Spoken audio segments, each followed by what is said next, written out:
message for what it is that we say is the principal part of importance for us. What is it? Yes. It is this idea, this conversation about the message that will make you watch what you say. Right. It will make you pay attention to what you do. It will make you careful about what you convey, because it's all in the message.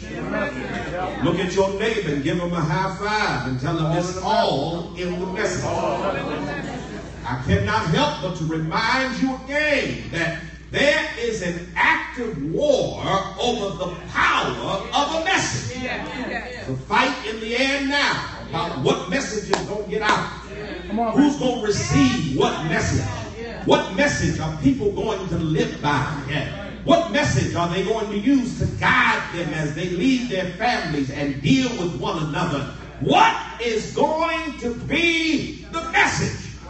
What's the message as we talk one to another? Do we receive the message of forgiveness and the message of love? Or do we hold on to the message of bitterness and the message of that which is not like God? What is the message in your life?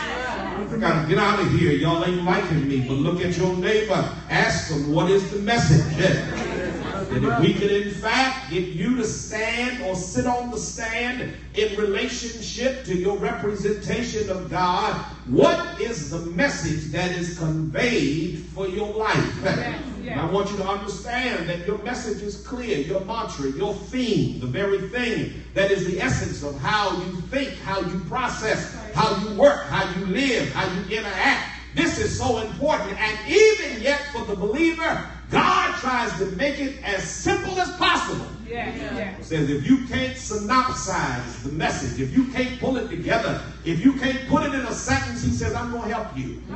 That the focus of your attention should be centered around no other message than that of the gospel. He wants us to understand that there is power in the gospel. In case you've forgotten or in case you're not aware, let me help you to understand that the gospel is clear. It simply means the good news. And the power of the gospel is this, that Jesus died for the sins of the world. He rose from the dead, and when he rose, he justified us. And even yet, one of these days, he is coming back again. I dare you look at somebody, tell them that's the gospel. It is in that small, concise little message that we can wrap up the focus of the faith and the crux of what we believe. He died, he rose, and he's coming back again. He died, which means I was apart from God because of my sin. And he fought the fight and died the death that I could not die, and atone for my sins. I got to get out of here. Y'all ain't liking me. I said he died. And while we were yet sinners, Christ died for us. I said he died. He died for every bit of sin, for every last one of us. That no matter how bad or jacked up you were, you ought to be able to declare he died. He died for the highest to the lowest, from the lowest to the highest, from the deepest valley to the highest mountain. Somebody ought to shout, he died.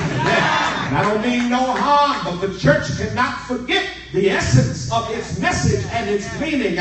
Before we make one more step, we got to remember to open and declare unequivocally that he died. He was not showing any favoritism in his death, but he died for whosoever. Look at your neighbor and give him a high five and tell him, neighbor, he died. When he died for you, and he died for me too. Don't even act funny like you got a corner on this market. He died enough for all of us. He dropped enough blood that nobody who wanted in could be left out. Somebody ought to shout, he died. He died enough to wipe out all of our rap sheets.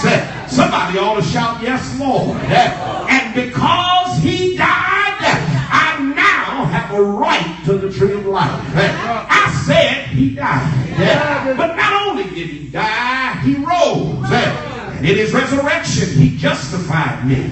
He made the devil a liar and conquered death. He made the devil a liar and got power over the grave. I said he rose.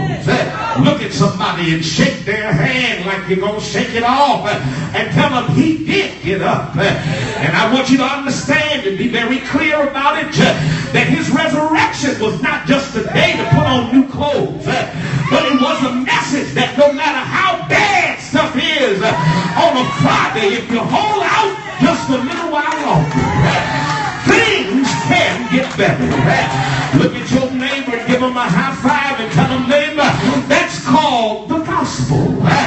It's looking bad one day, but it can get better another day. You're down 1 minute, but you can get up another minute. You're struggling right now, but trouble don't last always. Somebody ought to shout, yes, Lord. That's all because he died. But not only did he die, he rose. And one of these days, he is coming back again. Touch 3 people around you and tell them I got a future. The kind of future that says that the Lord has put me on his mind. He has set me up for a destiny that says I am destined to do good and be well. He has spoken peace to my future and declared that everything's going to work out for me. Look at your neighbor and shake their hand again and tell them I ain't trying to start nothing. I'm just telling you about the gospel. I'm just letting you know that when we tell the good news, we're doing more than just telling a story. We're releasing the meaning of a communication that said that things could be better for you. Because it looked one way on Friday, but early Sunday morning, things began to look better. I got to hurry up and get out of here. It's getting late. Look at your neighbor and give him a high five. Tell him, neighbor, that's called the gospel. He died, he rose, and he is coming back again. And it's the gospel that draws us to the text. It is the gospel that makes us look at Paul's letter to the church at Colossae. And it is not by mistake that Paul writes this letter, but it is the church at Colossae, as Paul themes this letter, that he helps to demonstrate that Christ is supreme over every human philosophy and accomplishment. That when Paul writes the letter to the church at Colossae, he wants them to know that Christ supersedes all. I don't care what you think. I don't care how you process. I don't care what's on your mind. I don't care what's in your environment. I don't care what's happening. Christ is above all. Look at your neighbor and tell him, neighbor, above all. Lift up your heads, O ye gates, and be ye lifted up, ye everlasting door, and the King of glory shall come in. But who is the King of glory? The Lord strong and mighty. The Lord mighty in battle. That's who he is. He's high and exalted and lifted up. He's sitting on the throne with all power in his hand. Sovereign in every way. Y'all ain't liking me. Powerful, omniscient, omnipotent, and omnipresent. That's my God. And God has wrapped up what he's done for us. As Colossians will reveal in chapter number 2. In the fullness of our understanding, as he has wrapped it up in the fullness of Christ. Look at your neighbor and tell him, neighbor, you're going to make me shout in your face. Paul says, I'm going to deal with everything evil that is coming up against us by exalting Christ. Y'all miss what I just said? I want to help somebody because I don't care what's going on in your life. I don't care how heavy the attack is. I don't care how much the devil is trying to destroy you. If you want to know a tool that's going to always put you on top, it's going to be your ability to exalt Christ. He said, if I just be lifted up, I got to get out of here. Y'all ain't liking me. Your money funny, exalt Christ. People treat you bad, exalt Christ. Things not coming together, exalt Christ. I dare you look at somebody and give them a high five. Tell them, neighbor, I ain't trying to start nothing. But I just want to tell you, exalt Christ. And in the midst of exalting him, it is Paul that trust the message that in getting exalted in Christ you already diminish every work of the enemy, every plan of the devil. Exalt Christ. When you get home, open up your mouth and bless his holy name. When you get on your job, exalt Christ. It's in your conversation. It's in what you say to folks. It's in how you walk. I said exalt Christ. If you ain't got no money, you can exalt him. If ain't nobody on your side, you can exalt him. If you all by yourself, you can lift up your own hand. Open up your own mouth and declare he is my everything. I ain't trying to bother nobody. But open up your mouth. Throw your head back. Put your hands up and declare like the word declares. I will bless the Lord at all times. And this praise, Lord, shall continually be in my mouth. Somebody shout hallelujah.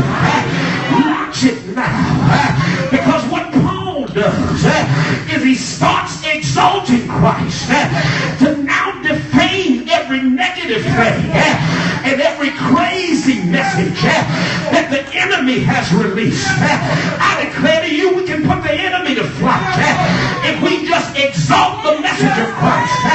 Can I get a witness? You can dispel some stuff if you would just lift up and exalt him. I gotta get out of here. Y'all ain't liking me. Somebody ought to shout yes, Lord. And so now we see what Paul's real purpose is. It is to refute every heresy in Colossae by exalting the Lord Jesus Christ. And it suggests that your exalting Christ becomes a weapon against the negative forces of the enemy. I dare you that the next time the enemy attacks you, just start saying good stuff about the Lord. He is wonderful. He is excellent. He is magnificent. He is munificent. His name is above every name. Can I get a witness? It will make the enemy fall back. It will put the enemy to flight. To exalt Christ is to resist the devil. To exalt Christ is to put the devil off. To exalt Christ is to release a message into the atmosphere. And at that name of Jesus, every knee shall bow, every tongue shall confess that Jesus is Lord.